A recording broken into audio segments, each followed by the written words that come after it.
Captain Locke's mandibles clicked with what could generously be described as anticipation, though the sound resembled grinding metal more than anything approaching joy.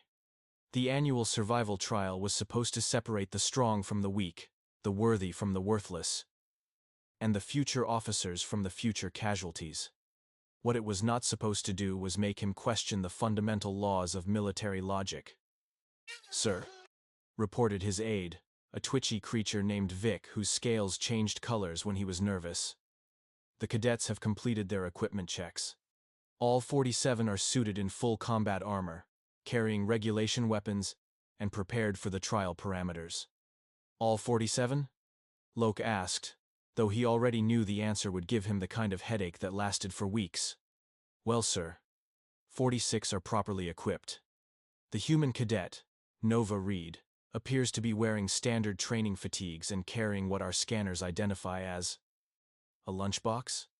Through his observation deck's viewing portal, Locke could see the assembled cadets lined up at the trial zone's entrance. 46 of them looked exactly as they should, armored, armed, and ready for 3 days of simulated combat that would test every skill they had learned in 2 years of military academy training. And then there was Nova Reed. The human female stood among her classmates like a dandelion in a field of battle tanks. No armor, no weapons, no survival gear beyond what appeared to be a simple pack containing food and basic supplies. Her dark hair was tied back in a practical ponytail, and she wore the expression of someone preparing for a pleasant hiking trip rather than a trial designed to break half the participants. "Has anyone explained the trial parameters to the human?" Locke inquired, though he suspected the answer would defy logic. "Yes, sir." She acknowledged the briefing and signed the standard liability waivers. When asked about her equipment choices, she said she preferred to travel light and that she was looking forward to the challenge. "Looking forward to it," Locke repeated flatly. "She's looking forward to 3 days in a hostile environment filled with predatory creatures, environmental hazards, and combat scenarios specifically designed to test maximum survival capabilities." "That's what she said, sir." She seemed quite cheerful about it. Locke's secondary stomachs performed what felt like interpretive dance. The survival trial had been developed over centuries to identify cadets with the mental toughness, physical capability, and strategic thinking necessary for military leadership. The failure rate typically hovered around 30%, and even successful participants emerged battered, exhausted, and significantly humbled by the experience. "Commander Vox is requesting final authorization to begin the trial," Vic reported. Through the communication system, Commander Vox's gruff voice filled the observation deck. "All cadets are positioned at the entry point. Trial zone is active, with standard threat levels. Requesting permission to commence the exercise." "Authorization granted," Locke replied, settling into his observation chair to watch what promised to be either a spectacular disaster or an educational experience in the limitations of human biology. The massive doors of the trial zone rumbled open, revealing a landscape that had been carefully designed to challenge every survival instinct. Dense forest, treacherous terrain, unpredictable weather systems, and enough simulated dangers to keep 46 well-trained, well-equipped alien cadets busy for 3 full days. The cadets moved forward with the cautious precision of military training. Weapons ready, sensors active, formation maintained. They dispersed into the wilderness like a textbook deployment, each cadet following established survival protocols with the mechanical efficiency of proper education. Except for Nova Reed. She wandered into the forest, with the casual confidence of someone taking a nature walk. No formation, no tactical awareness, no apparent concern for the dangers that had been specifically designed to test trained military personnel. She just walked into the woods like she owned them. "Sir," Vic observed nervously, "the human's biometric readings show no signs of stress or anxiety. Her heart rate is actually lower than normal resting parameters." "She's relaxed," Locke said with growing disbelief. "In a combat simulation designed to push cadets to their limits, the human is relaxed." "Yes, sir. And she appears to be." Humming? Humming.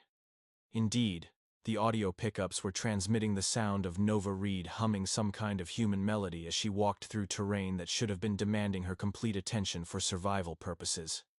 She paused occasionally to examine interesting plants or listen to bird calls, as if the trial zone was a botanical garden rather than a carefully crafted military testing ground. "What's her tactical objective?" Locke demanded. "Where is she heading?" "Unknown, sir. Her movement pattern doesn't match any of the established strategic approaches. She seems to be following what our analysis systems can only describe as curiosity-based wandering." Locke pulled up the tactical displays, showing the positions of all 47 cadets. 46 were implementing various versions of proper survival and tactical protocols. Finding defensive positions, establishing supply caches, avoiding obvious dangers while progressing toward mission objectives. Nova Reed was apparently following a butterfly. "Sir," came another report from the monitoring station. "We have our first cadet encounter with trial zone wildlife. Cadet Crix has engaged a simulated predator using standard defensive protocols." The screens showed Cadet Crix, a heavily armored Thorian, facing off against one of the trial zone's mechanical predator units. The encounter played out exactly as designed. Threat, assessment, tactical response, successful neutralization through superior firepower and training. "And the human?" Locke asked, though he was beginning to suspect that asking about Nova Reed's activities would only lead to more confusion. "She encountered the same type of predator unit approximately 10 minutes ago, sir." "Results?" "She pet it?" The silence that followed this report was so complete that Locke could hear his own circulatory system struggling to process the implications. "She pet a mechanical predator designed to test combat readiness?" "Yes, sir." The unit's behavioral programming apparently interpreted her approach as non-threatening, so it switched to passive mode. She spent several minutes examining its construction and commenting on what she called impressive engineering. Locke stared at the screens, showing various cadets struggling through carefully designed challenges while Nova Reed continued her leisurely exploration of the trial zone. She had somehow managed to neutralize a combat simulation through the simple expedient of not treating it as a threat. "Sir," Vic added with the tone of someone reporting impossible weather conditions, "she's approaching the contested territory zone where we placed the pack of juvenile Korvan cubs for the advanced survival challenge." The juvenile Korvans were among the trial's more challenging elements. Not dangerous enough to cause serious injury, but aggressive enough to test cadet ability to handle unpredictable variables while maintaining mission focus. Most cadets would spend considerable time and energy avoiding or circumventing the cubs' territory. "Deploying evasion protocols?" Locke asked hopefully. "No, sir. She appears to be." "Oh. Oh, what?" "Sir, she's picking up one of the cubs." Through the audio feeds, they could hear Nova Reed's voice, warm and gentle, addressing what was supposed to be a challenging obstacle. "Hey there, little one. What are you doing all by yourself? Where's your family?" "Hey there." The cub in question, a small, furry creature with oversized eyes and the typical aggressive tendencies of its species, was making soft purring sounds and snuggling against Nova Reed's chest like a domestic pet seeking comfort. "The cubs are responding to her as if she's a parental figure," Vic reported, his voice filled with scientific amazement. "Their stress indicators have dropped to 0, and they're exhibiting pack-bonding behaviors." "She's adopted them," Locke said weakly. "It appears that way, sir. She's now carrying one cub while the others follow her like she's their mother." Locke watched through the observation feeds as Nova Reed continued her nature walk, now accompanied by a small parade of Korvan cubs who should have been creating tactical challenges for properly equipped military cadets. Instead, they were frolicking around her feet like happy puppies while she pointed out interesting flora and made encouraging comments about their exploration skills. Came an urgent report from the tactical monitoring station. "We have a situation developing in Grid 7. Multiple cadets are converging on the human's position." The screens showed at least 6 different cadets moving toward Nova Reed's location, drawn by the sounds of what their training had taught them to identify as potential combat situations. They were approaching with weapons ready, prepared to assist a fellow cadet who appeared to be under attack by pack predators. What they found instead was Nova Reed having what appeared to be a picnic with a family of supposedly dangerous alien cubs, while explaining the nutritional benefits of various local plants. "Oh, hello everyone," Nova Reed called out cheerfully as the armored cadets emerged from the tree line. "Perfect timing. I was just about to share lunch with my new friends here. Would you like to join us?" Locke watched through the feeds as 6 of his most promising military cadets stood frozen in confusion, their tactical training completely inadequate for processing the scene before them. The human had somehow transformed a survival challenge into a social gathering, complete with interspecies bonding and educational nature commentary. "Sir," came an urgent transmission from Cadet Mex, one of the armored figures staring at Nova's impromptu picnic. "Requesting clarification on engagement protocols for this situation." "Define this situation, Cadet." Commander Vox's voice crackled through the communication system. "Sir, the human appears to have domesticated the juvenile Korvans and is currently offering them what she describes as nutritious snacks, while explaining the local ecosystem's biodiversity. The cubs are. They're competing for space in her lap, sir." There was a long pause before Commander Vox responded. "Cadet, are you reporting that Nova Reed is conducting a nature education seminar with predatory wildlife?" "Yes, sir. She's also identified 17 different edible plant species and constructed what she calls an environmentally friendly shelter, using fallen branches and natural materials. No tools, no weapons, just resourcefulness." Through the audio feeds, they could hear Nova addressing her growing audience with the enthusiasm of a professional educator. "You see, the key to wilderness survival isn't fighting the environment, it's understanding how to work with natural systems. These little ones are actually excellent guides for finding water sources and safe shelter locations." "She's using the cubs as survival consultants," Vic observed with something approaching awe. "Instead of viewing them as obstacles, she's treating them as local expertise. Furthermore," Cadet Mex continued his report, "she's demonstrated fire-starting techniques using friction methods, water purification using plant-based filtration, and food preparation that apparently makes standard ration packs taste delicious, according to her commentary." Locke pulled up the comparative analysis, data streaming from the trial zone. While other cadets were expending energy on tactical maneuvers, defensive positioning, and resource conservation, Nova Reed was actually improving the local environment through her activities. Her shelter construction used sustainable techniques, her fire produced minimal environmental impact, and her food preparation created no waste. Reported the monitoring station. Additional cadets are requesting permission to approach Nova Reed's position. They cite educational value and innovative survival techniques as justification. "How many additional cadets?" "And 14, sir. Word is spreading through the trial zone that the human has developed what they describe as revolutionary survival methodologies." "Revolutionary methodologies," Locke repeated, his voice hollow with disbelief. "She's conducting wilderness education seminars during a military survival trial." "Yes, sir. And the attending cadets are learning more about practical survival skills than our standard curriculum typically provides." Through the feeds, Locke watched as more armored figures began emerging from the forest, drawn by reports of impossible success where they expected to find failure. Instead of the harsh struggle for survival that defined the trial experience, they found Nova Reed, creating a temporary community where information was shared freely and resources were distributed based on need rather than competition. "Look at this," Nova was explaining to her expanded audience. "The cubs instinctively know which plants are safe and which ones to avoid. If you watch their foraging patterns, they'll teach you more about local botany than any field manual." "She's learning from the wildlife," Cadet Crix reported over the communication system.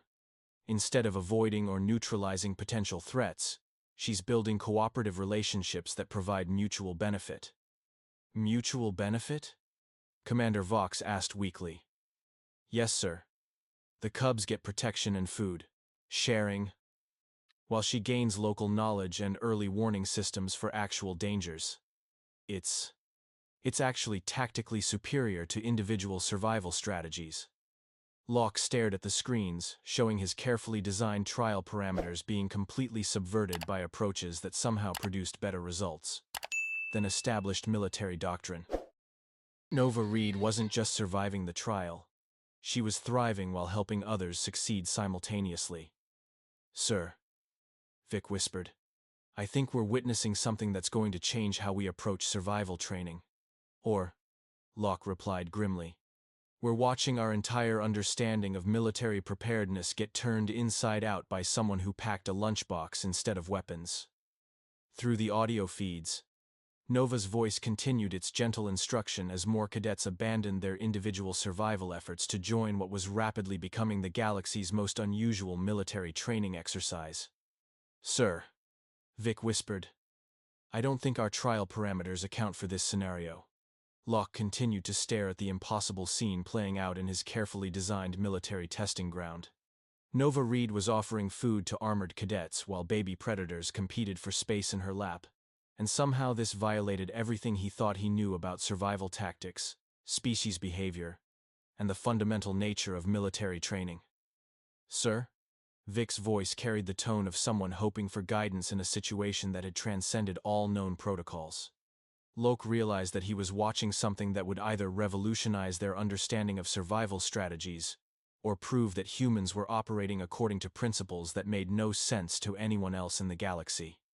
"Continue monitoring," he said finally, "and prepare a full analysis report. So, I have a feeling this trial is going to end very differently than we planned."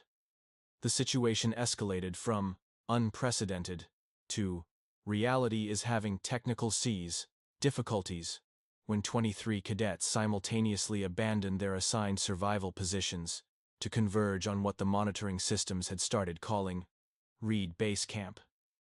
"Sir," Vic reported, his scales now cycling through colors that didn't exist in nature, "we have a complete breakdown of trial structure. The remaining cadets are requesting permission to join what they're calling Nova's Survival Cooperation Workshop." "Survival Cooperation Workshop," Locke repeated, his mandibles performing what could charitably be described as a seizure. "She's turned a military endurance trial into an educational retreat."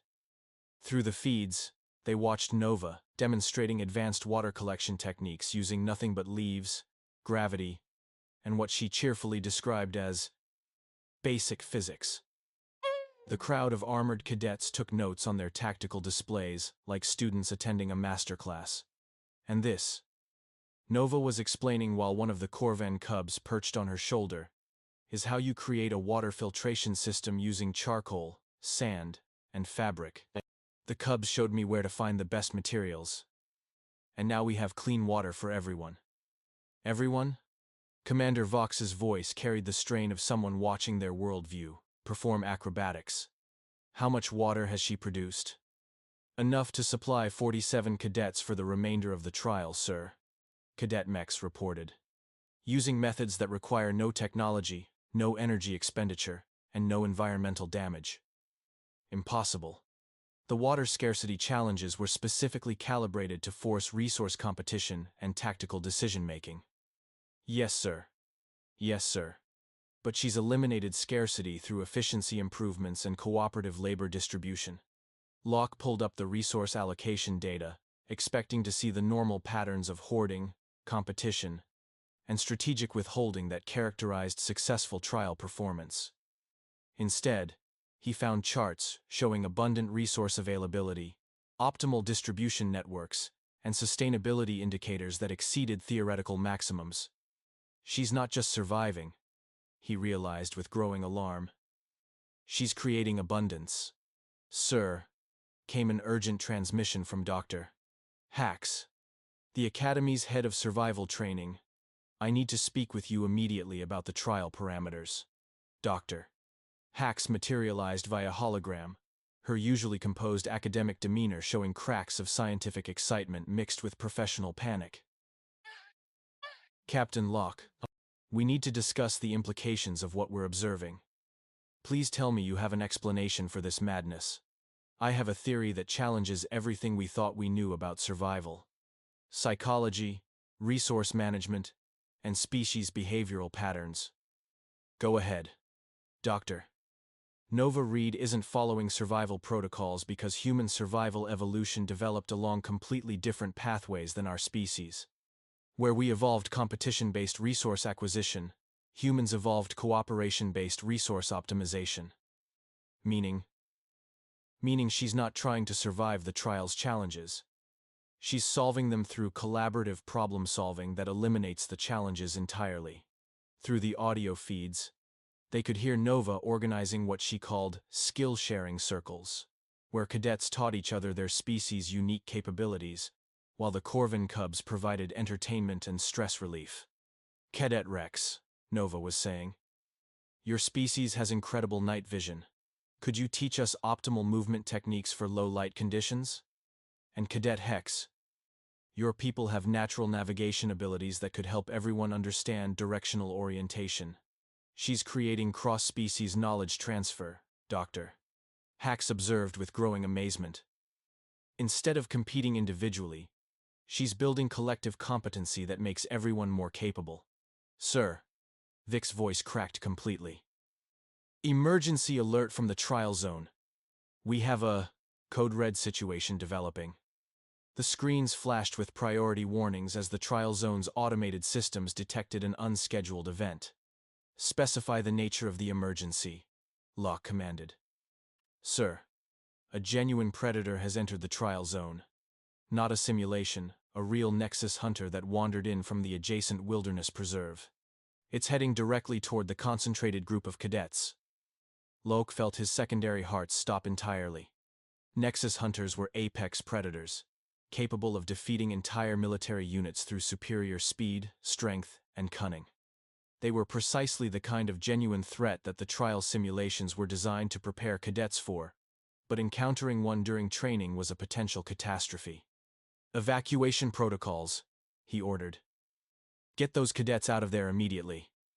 Sir. Cadet Mex's voice came through the emergency channel. Nova Reed is requesting that we maintain current positions and allow her to handle the situation. She wants to handle a Nexus hunter? Has she lost her mind? Unknown, sir. She's approaching the creature without weapons, without armor, and she's carrying one of the cubs. Through the feeds, they watched in horror as Nova Reed walked directly toward a predator that could tear through battle armor like tissue paper. The Nexus hunter was massive, scales that shifted between camouflage patterns, claws that could shred hull plating, and intelligence that made it one of the galaxy's most feared creatures. She's going to get killed, Commander Vox whispered. But instead of attacking, the Nexus hunter slowed as Nova approached. Its aggressive posture shifted to curious alertness as she began speaking to it in the same gentle tone she used with the cubs. Hello, beautiful, Nova said softly. You're not supposed to be here, are you? I bet you're just lost and confused by all these strange noises. She's talking to it, Locke said numbly. She's having a conversation with a killing machine. The Nexus hunter tilted its massive head, studying Nova with what appeared to be genuine interest rather than predatory focus. The cub on her shoulder made soft chirping sounds, and impossibly, the hunter responded with a low rumble that translated as curiosity rather than threat. Sir, Dr. Hax breathed. She's using the cub as a social mediator. Nexus hunters have complex pack hierarchies, and the cub's presence is signaling that she's not a threat to territory or offspring. That's impossible. Interspecies social mediation doesn't work across evolutionary boundaries. Apparently it does for humans. Through the feeds, they watched Nova carefully approach the hunter while maintaining constant gentle communication. The massive predator allowed her to come within touching distance, its body language shifting from aggressive to almost friendly as she explained that the cadets were just students learning about wilderness appreciation. You see, Nova said to the hunter while gently stroking its scaled snout, we're all here to learn about living in harmony with nature. These young people are discovering that cooperation works better than competition, and I think you understand that, don't you? The hunter made another rumbling sound that the translators interpreted as agreement, then settled down beside Nova like an enormous pet seeking attention. "Sir," Cadet Mex reported, his voice filled with awe. She's giving the Nexus hunter belly rubs." And indeed, the galaxy's most feared predator was lying on its back while Nova scratched its stomach, making sounds of contentment that had never been recorded in scientific literature. Furthermore, Nova continued, addressing both the hunter and her audience of cadets, "I think our friend here would be happy to teach us about advanced forest navigation. Nexus hunters know every game trail, water source, and safe shelter location in their territory. She's recruiting it as a survival instructor," Dr. Hax said faintly. "Of course she island. Because apparently humans consider apex predators to be potential teaching assistants." The remainder of the trial proceeded in ways that would require complete revision of military training manuals. Nova's expanded group, now including 47 cadets, a family of Korvan cubs, and a domesticated Nexus hunter, transformed the survival exercise into what resembled a wilderness education festival. Resource scarcity became abundance through cooperative labor. Individual competition became collaborative skill development. Survival challenges became opportunities for cross-species friendship and learning. "Sir," came an urgent transmission from Admiral Kex, whose jurisdiction included 12 different military academies. "We're receiving emergency requests for consultation from training facilities across the outer sectors. They want immediate implementation of what they're calling Reed Protocol survival methods." "Reed Protocol?" Locke asked weakly. "Named after your human cadet, sir. Preliminary reports suggest her techniques could revolutionize military preparedness across all branches of service." Through the feeds, they watched Nova conducting what she called natural leadership workshops, where cadets learned to guide through service rather than dominance. The Nexus hunter served as a living example, demonstrating how apex predators led through protection and resource sharing rather than intimidation. "See how she positions herself to shield the cubs while remaining alert to environmental changes?" Nova explained, gesturing to the massive hunter. "True leadership means taking responsibility for others' well-being, not just commanding their obedience." "Sir, Dr. Hax reported, we're documenting behavioral changes in the participating cadets that extend far beyond survival skills. They're displaying enhanced empathy, improved communication abilities, and collaborative problem-solving capabilities that exceed anything our leadership and training programs have achieved." "Enhanced empathy in military cadets," Commander Vox repeated. "That's either revolutionary or catastrophic, depending on your perspective." "It's revolutionary, sir," Cadet Mex interjected over the communication system. "Nova taught us that understanding others' needs and perspectives makes us more effective teammates, not weaker soldiers. We're coordinating better, supporting each other more effectively, and finding solutions that benefit everyone simultaneously." Locke pulled up the psychological evaluation data streaming from the trial zone, where typical survival exercises produce stress responses, competitive behaviors, and social fragmentation. Nova's methods had created measurable improvements in every category of military effectiveness. "Sir, incoming priority transmission from the Galactic Military Education Council," Vic announced, his scales now displaying colors that suggested either excitement or complete nervous breakdown. The holographic display activated, showing Director Yax, the stern authority figure who oversaw military training standards across 43 star systems. Her usually intimidating presence seemed somewhat diminished by obvious confusion. "Captain Locke, explain to me why my communication systems are flooded with requests to study human-centric survival methodologies from institutions that should be focused on combat readiness." "Director, we've observed unprecedented success rates using cooperative rather than competitive survival approaches." "Unprecedented how?" "Zero stress-related incidents, optimal resource utilization, enhanced unit cohesion, and leadership development that surpasses our most advanced programs." Director Yax was quiet for several moments while she processed reports that challenged fundamental assumptions about military training. "Captain, Are you suggesting that a single human cadet has developed methodologies superior to centuries of refined military doctrine? I'm suggesting that human survival evolution produced capabilities we never recognized or understood. Through the feeds. Nova was organizing evening activities that included storytelling circles, where cadets shared personal experiences and cultural traditions. The Nexus Hunter listened with apparent interest, while the Cubs provided interactive entertainment that reduced stress and built group solidarity. Furthermore, Nova explained to her audience, every species brings unique strengths to collective survival. Cadet Zex's people have incredible hearing that helps with early warning systems. Cadet Vex's species has natural engineering instincts that improve shelter construction. When we combine everyone's abilities instead of competing with them, we create capabilities that none of us could achieve individually. She's teaching military integration theory, Dr. Hax observed with growing amazement. But instead of focusing on tactical coordination, she's building genuine appreciation for diversity as a strategic advantage. Sir, reported the monitoring station, we're receiving real-time efficiency updates from the trial zone. Resource consumption is 40% below projected parameters, while output effectiveness is 200% above baseline expectations. How is that mathematically possible? Cooperative labor distribution, sir. When everyone contributes according to their strengths and nobody wastes energy on competition or status displays, total system efficiency improves exponentially. Director Yax leaned forward on the holographic display. Captain, I'm authorizing immediate documentation and analysis of these methods. If human techniques can produce these results consistently, we need comprehensive understanding for potential implementation. Implementation across how many facilities, Director?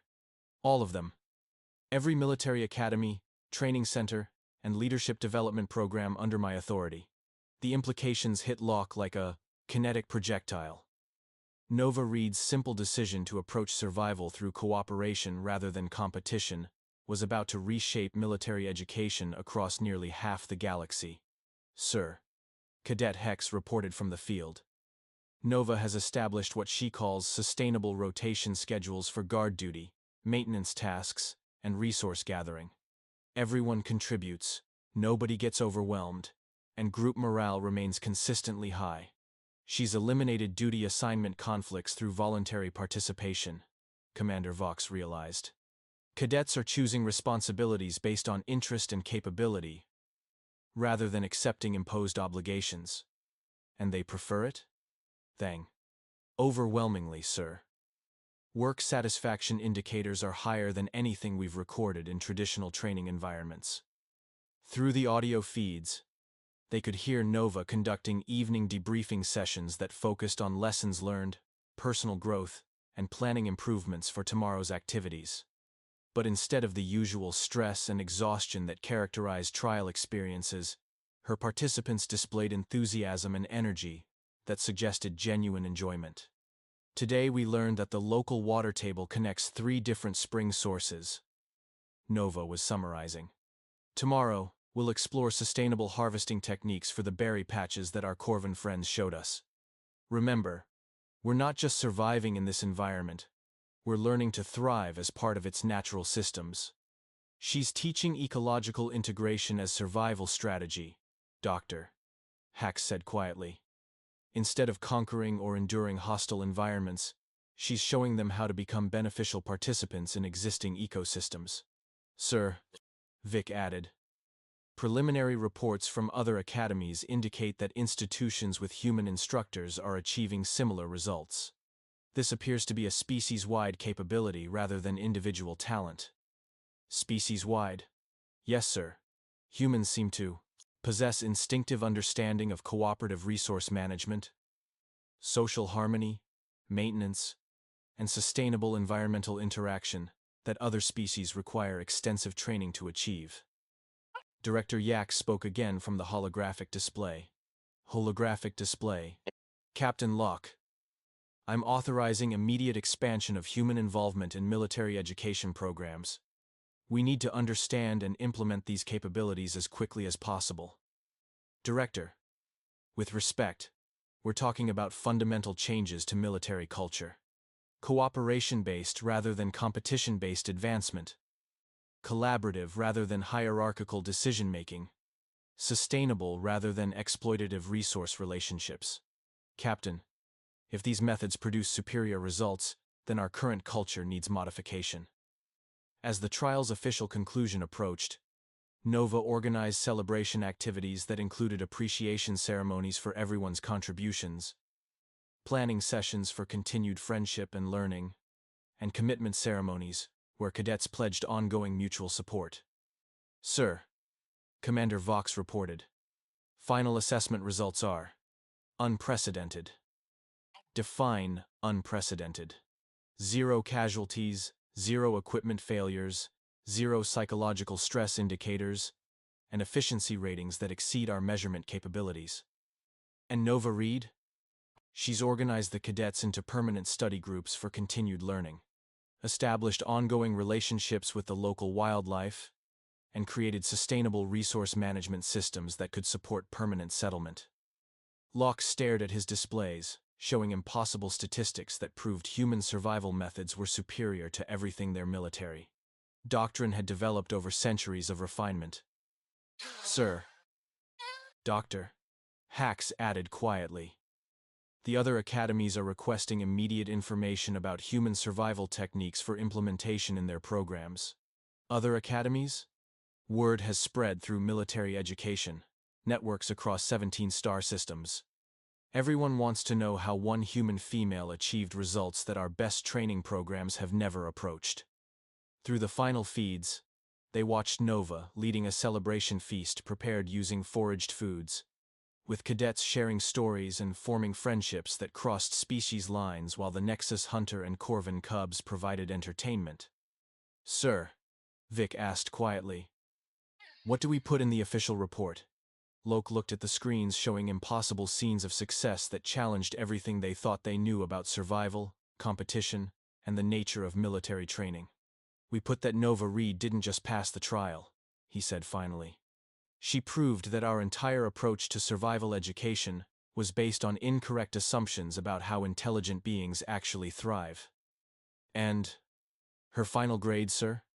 Locke watched Nova organizing cleanup activities with the same patient efficiency she had brought to everything else, while cadets who had entered the trial as strangers left as a cohesive community of friends. Perfect score, he replied, and a recommendation that we completely restructure our survival training program based on human cooperative methodologies. Sir, she wore a cub and won the trial. Vic, she wore a cub and won everything.